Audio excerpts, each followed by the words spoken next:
Hello, greetings, Sawadee Kop, Xin Chao, and Sembano. The last one is Mongol for hello. So if you're running into Mongol, remember Sembano. My name is Richard Anderson, and this is the finals video for global communications. I'll be talking about modernization theories, interpersonal communications, intercultural communications, and how various cultures in Southeast Asia communicate amongst themselves and other neighboring regions, and finally, propaganda and censorship. So first off, I'd like to talk about modernization theory. This was first developed by Max Weber. He wasn't the person who finalized the theory. That would be Talcott Parsons, and he provided the modern, paradigm to develop, this theory. One of the great things about it was also considered social Darwinism, which that's one of the reasons why I said, hey, this is a great subject. I like it. And how I want to apply that to Asia is how technology, specifically social media and social media based technologies like cell phones, use of the internet, social apps, any number of different kind of apps that people use to communicate. And we'll talk about it from a number of different angles. So a little bit about myself and how I'll be applying these lessons is I've had the opportunity to live in Southeast Asia for over 7 years, 1 year in Vietnam and over 6 years in Thailand. And one of the great things about that is it started in the early 2000s in Vietnam, where they were just beginning to get access to modern society and modern, they were modern society to begin with, but access to cell phones where it wasn't such a rare thing as like, oh, if somebody had a cell phone, it was a really big deal. And so it was interesting to see that developed. I mean, you had the old school Nokia, but if you had a phone, it was like quite a luxury item. Having a Motorola Blade in Vietnam at the time would have just been absolutely insane. I think it was like 2002, 2003 when they came out, and so I got to see that idea developed when I went back to Thailand in 2009 because Thailand is much more of an advanced country than Vietnam. It's quite modern actually. And when I had landed in 2009, cell phones were everywhere. The cameras, digital cameras were everywhere too. And what I thought was quite interesting was, the difference. Like sometimes we think of Asia as, it has some advanced places, but we never think of it on, or sometimes we never think of it on the scale as like European and US cities, but actually Bangkok is quite a modern city. I mean, it still has its old world charm and culture, but it's amazing, especially in the center of town there. So, with the advent of these modern technologies addressing older cultures, like Thailand, for example, it was nice to see that they had started getting the devices, but they had still kept their culture together. They had used social media to have people with like ideas, religious groups. They're very big on Buddhism there, and types of groups that like to travel. That you use social media as an outlet to get with your friends. And then what had happened was it was kind of interesting. I think around 2014, Thailand became the number one group as a population for users of Facebook. And again, I don't know the exact date or month, but they just love social media there. And I thought that the impact it had, because I'd seen it in the whole region. I had seen it in Cambodia, I had seen it in Laos, and I had seen it in Myanmar. And people having access to the internet was just incredible. And then having social apps to talk to people. The big one there is Facebook's okay, and Twitter's okay, but they use WhatsApp. It's a continuous chat line of people, and they just pile on. I mean, it's never ending. And the interesting thing about Southeast Asian culture and Thailand in general is that people just love taking pictures of food.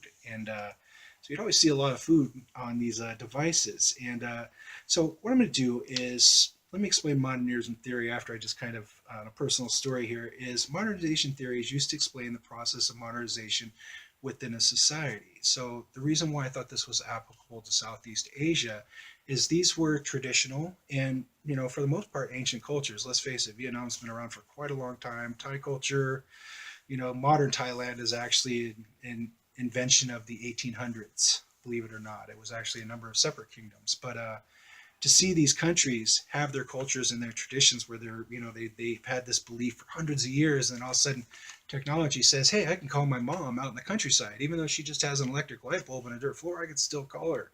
And that's been an incredible help for that part of the world. So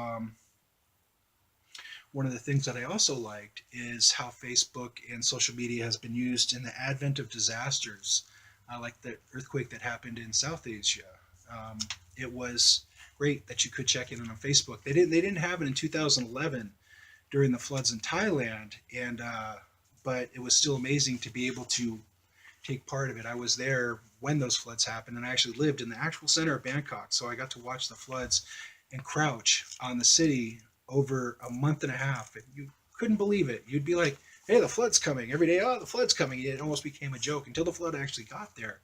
And seeing the entire city inundated with water was absolutely incredible. I went down to one of the most famous areas of Watts in the city, and that's where the Emerald Buddha is, Wat Po, Waterun. And, to meet a friend who is a Spanish national photographer, we used social media. He had access to other journalists where he could just get on his phone, hey, go to this place now. And we went to this place called Sapon Quai, and I actually got to be part of a famous photo of me talking to one of their finance ministers during this flood. And it was like, wow, what an incredible picture. Like, it was like, hey, no problem, it's a flood. How are you feeling? And it was such an incredible experience to see that social media and modern technology allowed that to take place and to record it.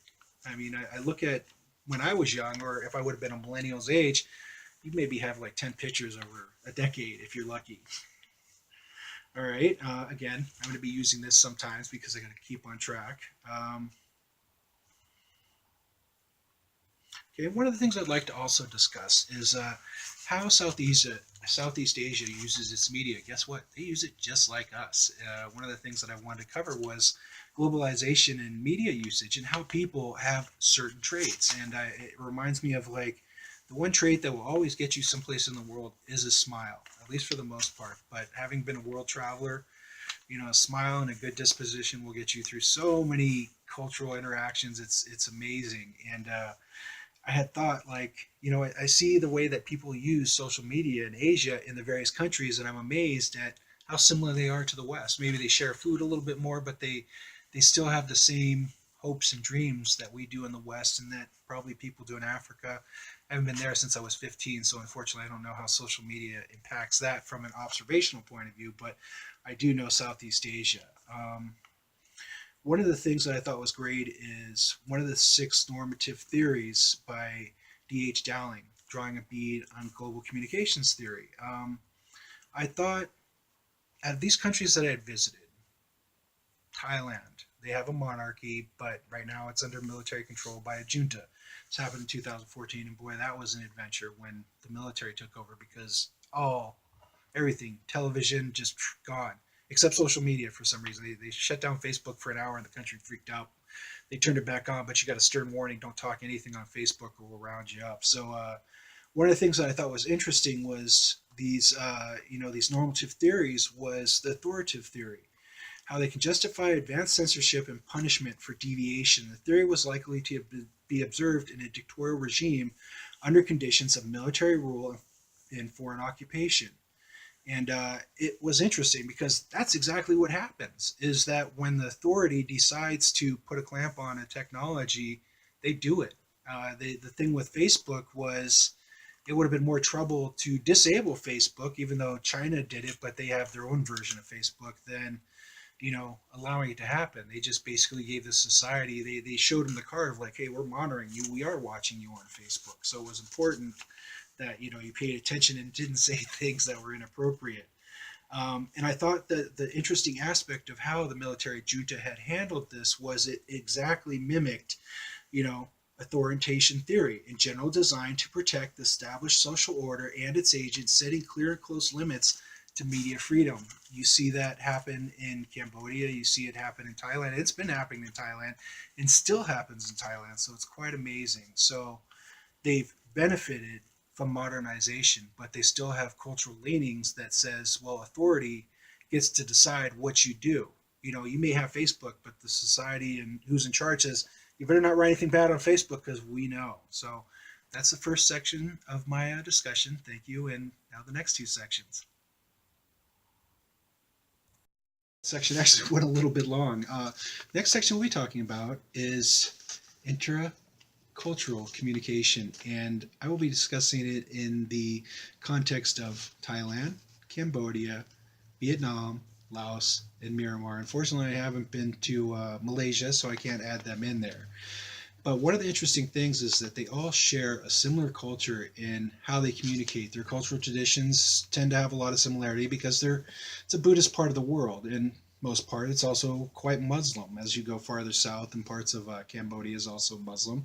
South Thailand is Muslim. So you have all this, these cultural forces pushing together, but they all love social media and they all love technology. If you go to Cambodia, you can walk into a cafe and use Facebook. You can use WhatsApp. You can use Twitter. Show people what you're doing. And the interesting thing is that sometimes you meet people from other countries that are also using these apps, so you can talk to them. You can find out about their culture. You can find out about, hey, what are you thinking today? How do you feel? Or I had a friend in Cambodia I would talk to sometimes, and I'd be like, how's the weather over there? Pretty close to what you're dealing with, which is rain and hot. In Southeast Asia, it's hot, hell hot, and sometimes it rains. And when it rains, boy, it really rains. Not like here where it rains a lot too, but it's a different kind. It's like a shower power rain. But I thought the level of interpersonal communications in these societies were, quite great. They had a lot of commonality. And back to what I was saying in the first part of the video is that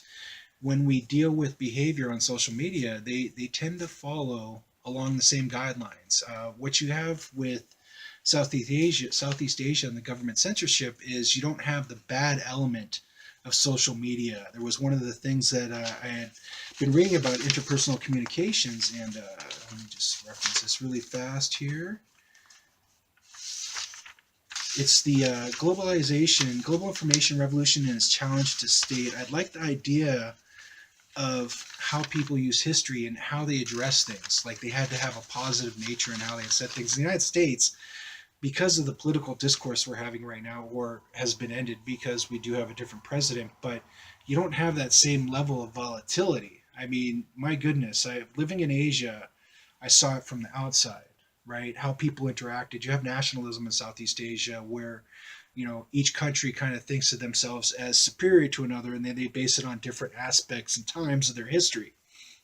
I always found that fascinating is, oh, well, right now, or the guy next door would be, well, 200 years ago, we ruled you. And then the guy next door to him, well, hey, 400 years ago, we ruled you. You see how these people, these intercultural reactions happen, but now they're being more defined by social media. Like they all realize, hey, we're all kind of part of the same group now. And it's our belief system that holds us together as a culture and a society. So that was interpersonal communications. And one of the things I thought was also the great thing about interpersonal or intercultural communications is how they relate on a historical context.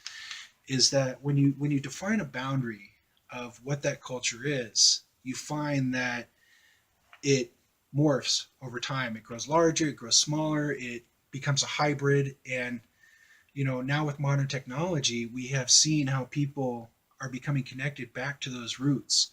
Like they go someplace and they take a picture of, oh, this is my culture.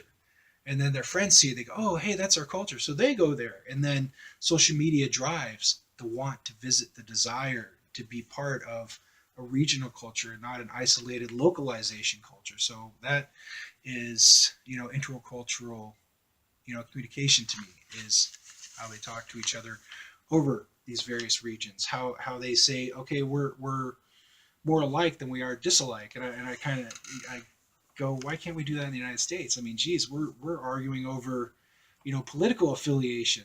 It's the point that it's just out of hand. I see this in the U.S. and I go, wow, if you had ever said that about like in any number of countries, Vietnam, Cambodia, you couldn't imagine what they would do to you if you talk about the government like that, especially the head of state. In Thailand, if you ever had mouthed off about the king of Thailand in that kind of manner, you would be in prison, and that is no joke.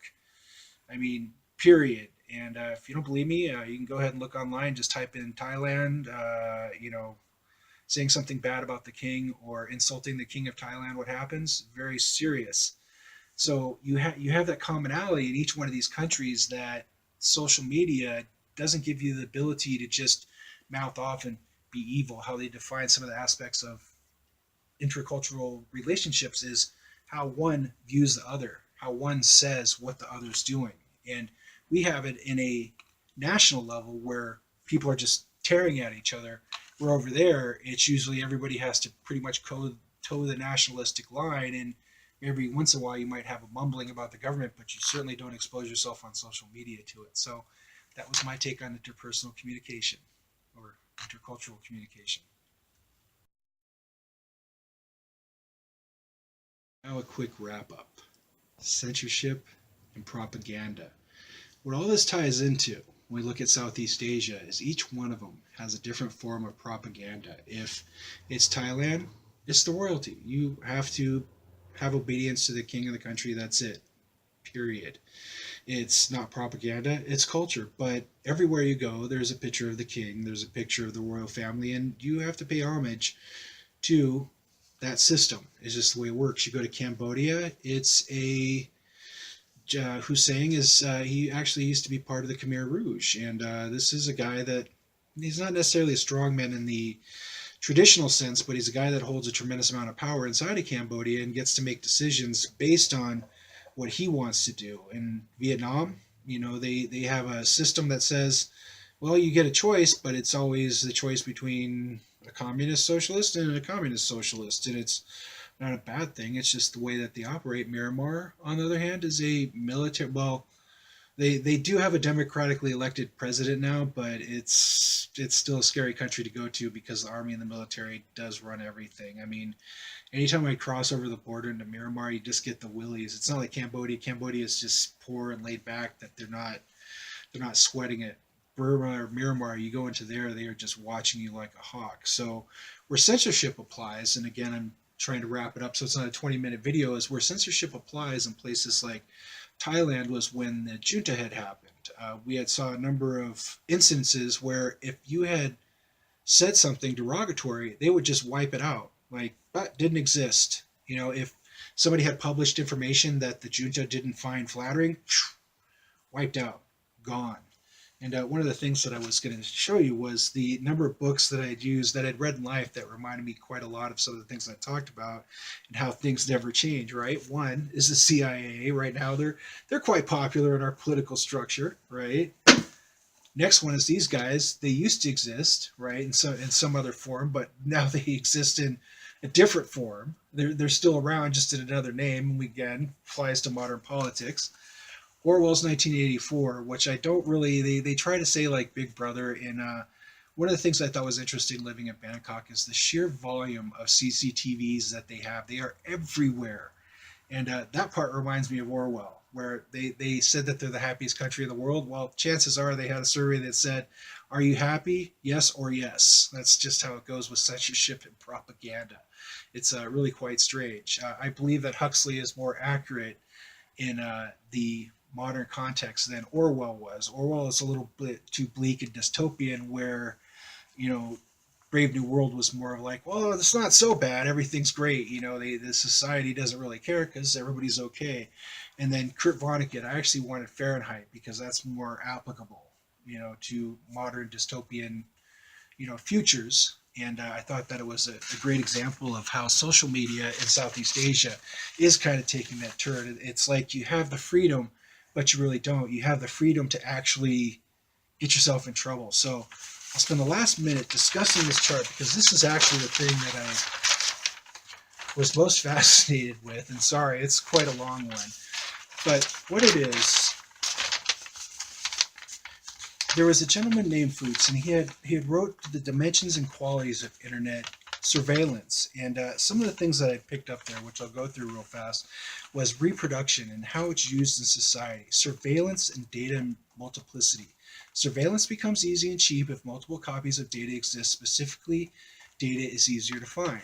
As we, advance in technology, the ability to store more information is becoming cheaper and cheaper. So that applies to, propaganda and censorship. Data can be continuously manipulated in order to set the wrong tracks. You go back, you change it, you proliferate it. Hey, this is what happened, not that. Communication, many-to-many communication flow. On the negative side, social network surveillance, which happens in a number of Southeast Asian countries. Multiple and personal, professional social networks of individuals become visible and can be traced. Again, political affiliation, big no-no in Thailand. It's just something you avoid. But one of the things that had happened is that people do actually protest. They use social media to send a message. One of the things that they did in Thailand was that they would hold this book right here and take a picture of themselves in downtown Bangkok. And it became a sign of protest. And so what happened? You'd get arrested for this book. This one. That and The King Never, I don't know if they'd arrest you for The King Never Smiles, but you get in a lot of trouble. But this book for a short period of time was actually dangerous to have in Thailand, and that's no joke. So I thought that was interesting. The next one was information structure. I thought that this was an interesting concept because it talked about hypertext and how much information is put on the web. You just have to have data mining materials to get that information. Network, interlinked, hypertextual information structures. Anything you type, it's there. And how does the government monitor it? Like every other government, the links between the person could be more easily observed. In Thailand, really easy. In Cambodia, really easy. In Vietnam, really easy. China, complex. They have a lot of people, but boy, they got a state-run system that's really on top of it. People, again, back to cyber protests. They use cyber protests as a way to say, hey, I disagree with this opinion. They could be anonymous as long as they mask their IP, like a lot of people, expats, like when you lived in these foreign countries, use VPN, which is virtual privacy network, so that way you have privacy, because you could say something wrong, you may not know it, but they know it, and you don't want to put yourself in that situation. Reality, derealization, the boundaries between actuality and fiction can be blurred. This one was very applicable. And what it says is that the state or nation, intensification of surveillance, fictive reality might be taken for actual reality by surveillors, which puts a person at the risk and intensifies surveillance. Now think about that. That is a frightening concept. As I said, you think you didn't do anything wrong, but the state says you did something wrong. That right there is Orwellian, completely. Like, I thought I said 2. No, you said 3, but I said 2. No, you said 3. And that, when you have a fictive narrative from a government source against you, what are you supposed to do? I mean, that's the author of the law. And, fake data might be spread consciously, which makes surveillance more complex. It can also make surveillance more total. So there's a couple more, but I'll leave it at that because I'm already running over 15 minutes with this video. I thought were very interesting when applied to propaganda and censorship, because they allowed for control of a society, with society providing the information that they needed to control. Oh, hey, I believe this. Well, guess what? You may believe that now, but next week you might change your mind. But what you said a week ago is still somewhere in a data center that somebody's looking at. They'll put it together and go, well, maybe you're a dissenter, maybe you're a rebel, maybe you're some kind of person in society that is trouble. And as society increases, the technology increases, and as more data is compiled, it becomes more and more dangerous to use social media in these contexts, because that freedom is being taken away. So hopefully you enjoy my presentation, and if it went a little long, sorry. Thank you and have a nice night.